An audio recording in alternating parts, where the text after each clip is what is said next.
এই আমরা যে ক্রুজটা করে যাব নীলদ্বীপ হ্যাভলক জেটিতে এসে পৌঁছাচ্ছে।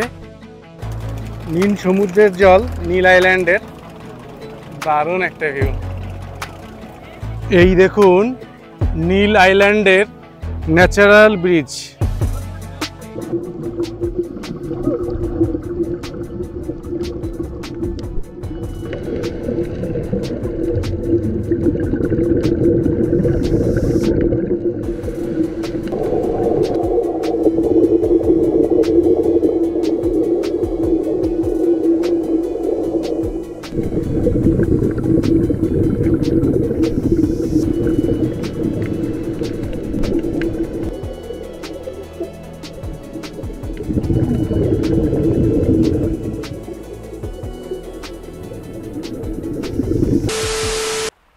হ্যালো বন্ধুরা, কেমন আছেন?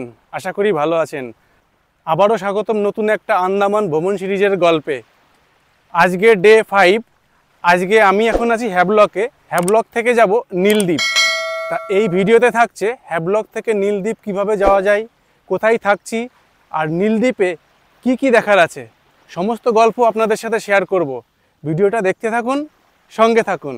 এর আগের পর্বে দেখিয়েছি কিভাবে হ্যাভলক আসবেন এবং হ্যাভলকে কি কি ঘুরে দেখবেন।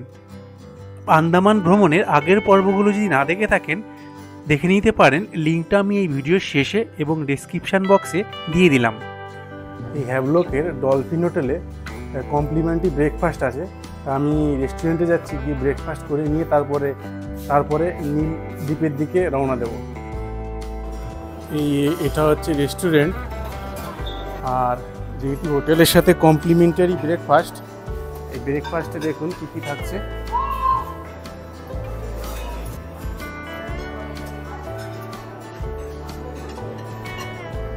জেটি দিয়ে এই স্বরাজদ্বীপের জেটি দিয়ে হাঁটার মজাটাই কিন্তু আলাদা। এরকম নীল স্বচ্ছ জল, আর জেটিটা কিন্তু বেশ সুন্দর জায়গায়। এর ভিউটা, চারপাশের ভিউটা দারুণ। এই আমরা যে ক্রুজটা করে যাব নীলদ্বীপ নটিকা ক্রুজটা এই হ্যাভলক জেটিতে এসে পৌঁছাচ্ছে। এই যে দেখুন, এটা করেই যাব।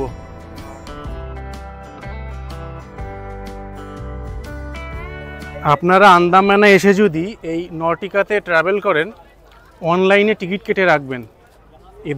এটা হচ্ছে প্রাইভেট সার্ভিস। এদের সার্ভিসটা অনেকটাই ভালো, যার জন্য প্রচুর ভিড় হয়। এই দেখুন প্রচুর লাইন। আপনাদের লাগেজ যদি থাকে, এই যে এইভাবে পিছনে দিয়ে দেবেন, এখানে সব লাগেজ লোড হয়।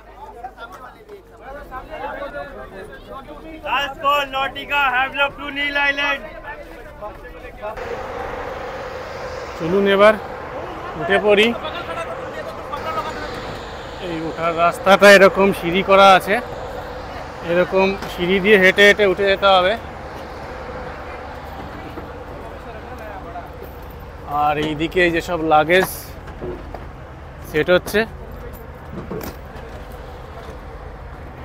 আচ্ছা, এই যে হ্যাপি হোলিতে রং লাগাচ্ছে। Thank you. এই ভিতরে ঢুকে যাচ্ছি।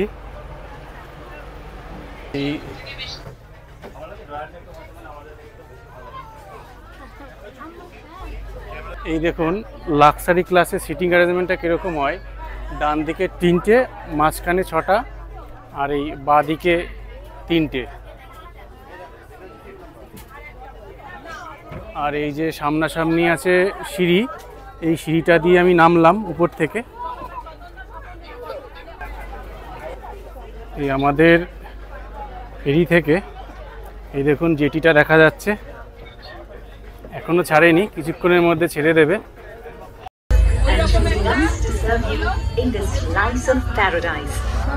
On behalf of our Captain Stalin Babu and the entire crew, we welcome you aboard. আমাদের ক্রুজ নটিকা তার সঠিক সময় এই হ্যাভলক জেটি ছেড়ে বেরিয়ে যাচ্ছে। হ্যাভলক থেকে নটিকার এই ক্রুজটা সকাল 9:25-এ ছাড়লো, আর নীলদ্বীপে পৌঁছাবে সকাল 10:30-এ, মানে 1 ঘন্টা 5 মিনিট মতো সময় লাগবে। হ্যাভলক থেকে নীল আইল্যান্ড যাওয়ার বেশ কিছু প্রাইভেট সার্ভিস আছে, যেমন নটিকা, মার্ক ক্রুজ এদের ভাড়া কিন্তু 1,500 টাকার আশেপাশেই পড়ে।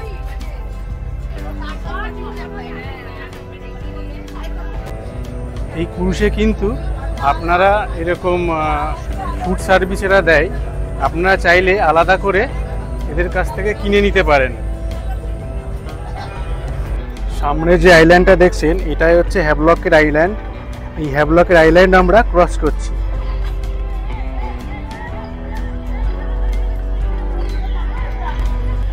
প্রথমবার এরকম কোনো প্রাইভেট ক্রুজে ট্রাভেল করছি আন্দামানে এসে। এর আগে আমি রাঙ্গার থেকে হ্যাভলক এসেছিলাম গভর্নমেন্ট শিপে, তার অভিজ্ঞতা অন্যরকম ছিল।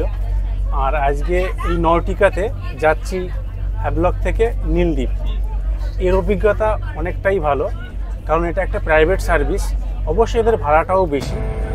আপনারা চাইলে গভর্নমেন্ট ফ্রিতেও কিন্তু এই হ্যাভলক থেকে নীল আইল্যান্ড যেতে পারেন, সেক্ষেত্রে ভাড়াটা একটু কম পড়বে, ওই 600 টাকার আশেপাশে হবে। আমরা পৌঁছে গেছি নীল আইল্যান্ডে। আর নীল আইল্যান্ডের সামনে এই যে জেটিটা দেখছেন, এই জেটিতে গিয়েই আমাদের ক্রুজটাকে দাঁড় করাবে, তারপরে আমরা নেমে যাব। এই নীল আইল্যান্ডে পৌঁছে গেলাম সময় 10:25। এখানকার অ্যাকচুয়াল টাইম ছিল 10:30, 5 মিনিট আগেই পৌঁছে গেলাম। এই গেট দিয়ে এখন বেরিয়ে যাব। ওয়াও, এই যে আর এই জেটির ধারের জলটা দেখুন, দারুণ দারুণ নীল আইল্যান্ডের নীল জল। আর এই যে নটিকা, এই ক্রুজে করেই ফিরলাম। আপনারা যখন পৌঁছে যাবেন এইরকম লাগেজগুলো ওরা বের করে দেবে, এখান থেকে এরা বের করে এরকম সামনে রাখবে। আপনাদের লাগেজ আপনাদেরকে বেছে নিজে দায়িত্বে নিয়ে নিতে হবে। এই লাগেজ নিয়ে বেরিয়ে পড়লাম।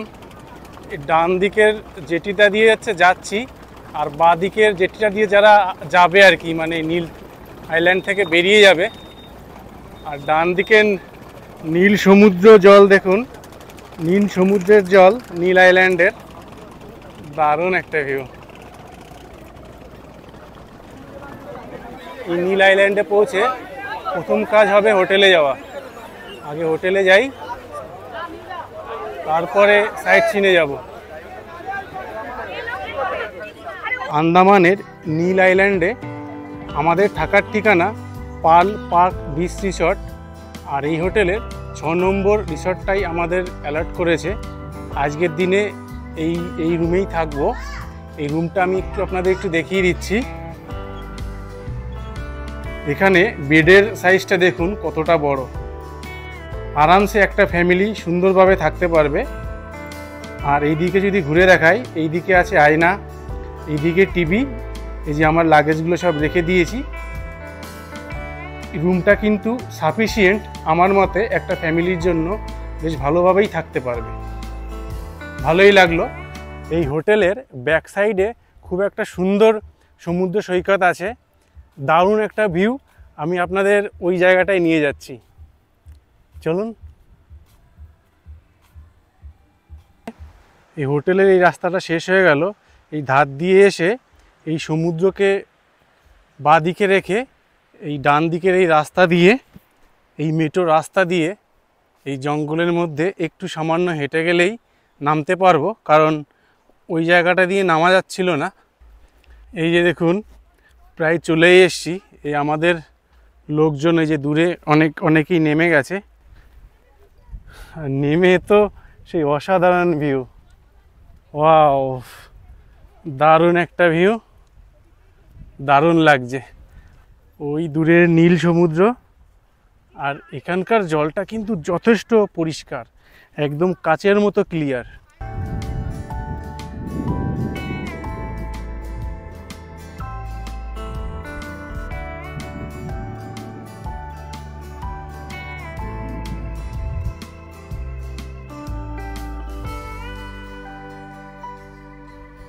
এই আন্দামানে যা গরম, আপনারা কিন্তু অবশ্যই টুপি, ছাতা, জলের বোতল সঙ্গে রাখবেন, না হলে কিন্তু খুব কষ্ট হবে।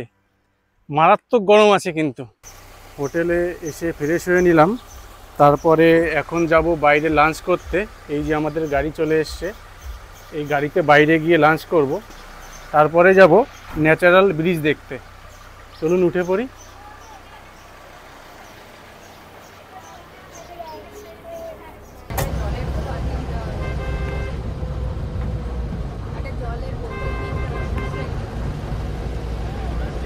এই আমাদের গাড়িটা ন্যাচারাল ব্রিজের এখানে, এই যে পার্কিং দেখছেন, এখানে আমাদের নামিয়ে দিয়ে গেল।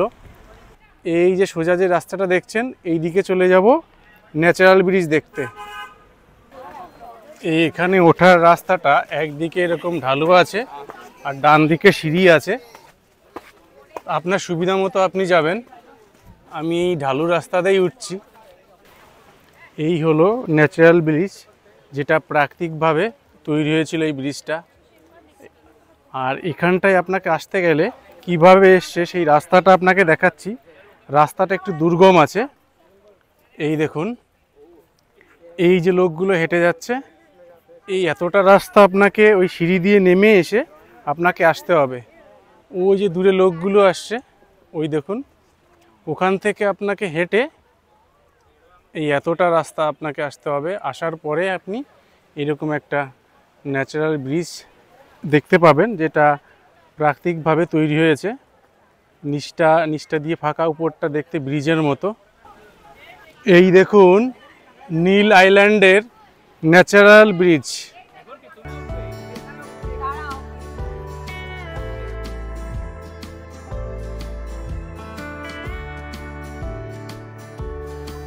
এই যে দেখুন ন্যাচারাল ব্রিজের নিচ থেকে আমি আপনাদের একটু দেখিয়ে দিচ্ছি।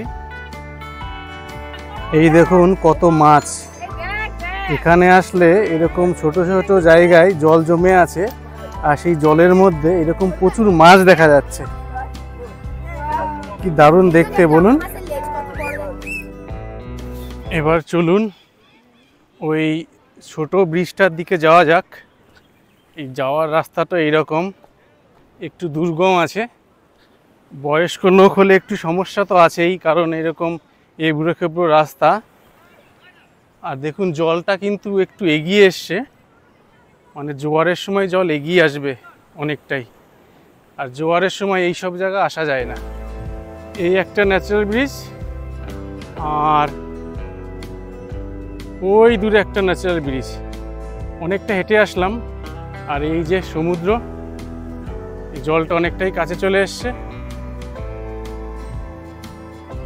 দেখুন এখানে এসে ছোট ন্যাচারাল ব্রিজটাও দেখলাম, বড় ন্যাচারাল ব্রিজটাও দেখলাম।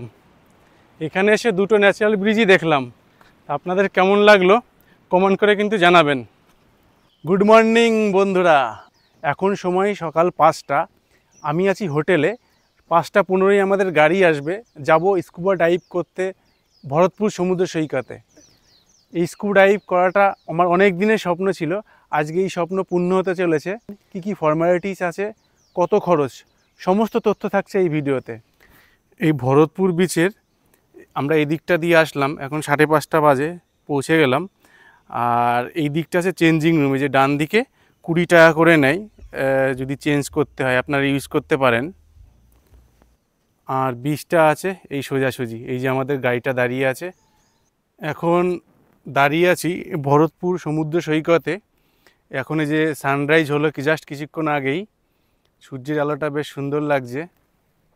এখানে কিন্তু বিভিন্ন ধরনের ওয়াটার অ্যাক্টিভিটি হয়, যেমন ধরুন স্ক্রলিং হয়, যেমন ধরুন স্কুবা হয়, স্কর্কলিং হয়, সমস্ত ওয়াটার অ্যাক্টিভিটিগুলো এখানে হয়। এই সামনে যে জেটিটা দেখছেন, এটাই হচ্ছে নীল আইল্যান্ডের ফেরিঘাট। এখানেই সমস্ত ক্রুজগুলো এসে দাঁড়ায়। আপনাদের এখানে এসে একটা ফর্মালিটিস করতে হবে, একটা ফর্ম দেবে এরা। এই ফর্মটাকে ফিল করে আবার এনাদের কাছে দিয়ে দিতে হবে, এটা ম্যান্ডেটরি। স্কুবা ডাইভিং করতে এরা 4,500 টাকা পার হেড নেয়। আমরা যেহেতু অনেকজন ছিলাম, দামাদামি করে সেটা 4,000 টাকাই করি। আর স্কুবা ডাইভিং করার আগে এরা একটা ট্রেনিং দেবে। এই যে এখানে ড্রেসগুলো দিচ্ছে, এই ড্রেসগুলো পরে নিতে হবে। এই ড্রেসটা দিয়েছে, এই ড্রেসটা পরে নিতে হবে আর কি, এটাই প্রথম কাজ। বন্ধুরা, স্কুবা ডাইভিং করার সময় আমি ক্যামেরা নিয়ে যেতে পারিনি, তার জন্য এরা যে ট্রেনিং দিয়েছিল সেই ভিডিওটা আপনাদের সাথে শেয়ার করতে পারলাম না। তবে এদের ক্যামেরাতে যে সমস্ত ক্লিপ তোলা হয়েছে সেগুলো আপনাদের সাথে শেয়ার করলাম।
এই স্কুবা ডাইভিং করার অভিজ্ঞতা অসাধারণ ছিল। আপনাদের কেমন লাগলো কমেন্ট করবেন। কিন্তু আজকে ফিরে যাব নীলদ্বীপ থেকে পোর্ট ব্লেয়ার, তার গল্প থাকছে নেক্সট এপিসোডে। তাহলে বন্ধুরা, আন্দামান ভ্রমণের এই নীলদ্বীপের গল্প আপনাদের কেমন লাগলো অবশ্যই কিন্তু একটা কমেন্ট করবেন, আর ভালো লাগলে একটা লাইক করবেন। খুব শীঘ্রই দেখা হচ্ছে পরবর্তী ভিডিওতে। ভালো থাকবেন, সুস্থ থাকবেন। টাটা।